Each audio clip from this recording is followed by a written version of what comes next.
Lavender FM ibadizera online contest ya the beauty pageants Miss Lavender FM 2020.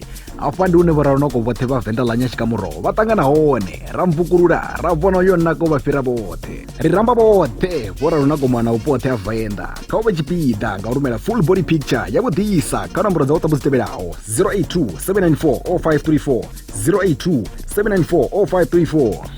Vakaditumbula chikhala chonga winner amazing prizes zineza worth over 1000 rand katina over face ya Lavender FM zvichikatena over ambassador ka pop-up store SA kunyereri kauraro nagovote.